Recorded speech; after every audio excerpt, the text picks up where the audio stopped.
Hi guys, today we're going to do a bit of cleaning and a bit of work on the fretboard. So I put this little octopus insignia on with super glue, which kind of seems to have created a kind of a misty thing with the paint job, like some kind of reaction. So just tried to clean that up a little. And now I'm going to try and file down the indentations that appear on the frets over time. Just where the strings are rubbing against the frets, like constantly over years, they eventually wear little notches into them, and this can affect the playability of the guitar. Obviously, it can stop you from being able to do bends and just mess with your intonation and stuff. So I got this little guitar maintenance kit, I guess you'd call it. So it has these 3 metal files in them, like a flat one that's flat on one side and rounded on the other, and one that's just round. So I'm using the flat one to kind of level the top of the fret, and then the rounded ones just to kind of help reshape it so that it's not like a square shaped fret. They're meant to be rounded, obviously. And yeah, it has these nice little metal guard things to help you not destroy your actual fretboard wood.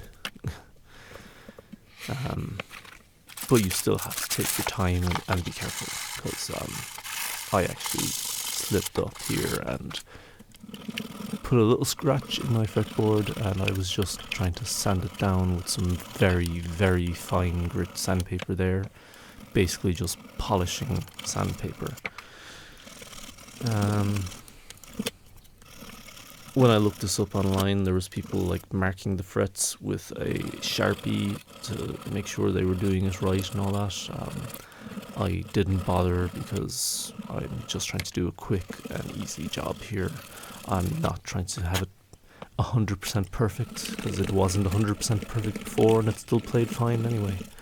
I'm just trying to remedy that with basically just taking off the bare minimum amount of material as I can, while still getting, the result I want, which is a flat fret, or, well, you know what I mean, a non-indented fret.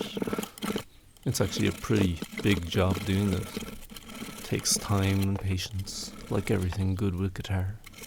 So I'll just increase the fast forward of the rest of it, because I'm just filing down the frets. It takes some time.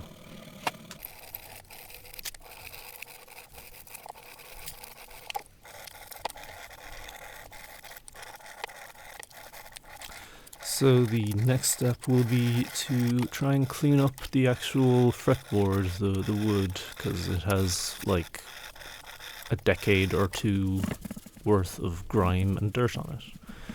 So normally I'd really just clean fretboards with a clean cloth, but here I've decided to use an actual damp cleaning cloth, because there's a lot of dirt on this. It was kind of, left abused for a long time, as you can see by the dirt coming off on that cloth.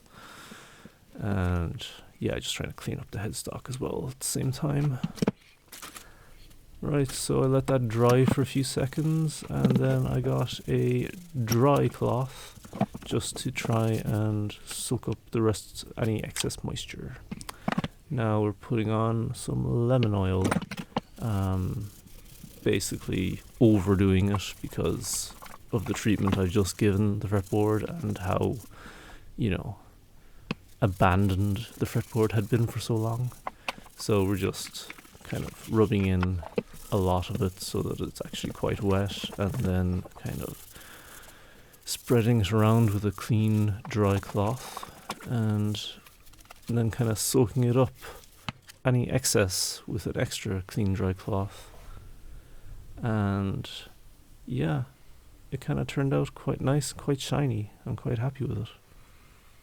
So basically we're just going to let this kind of sit and dry, and probably give it another wipe or 2.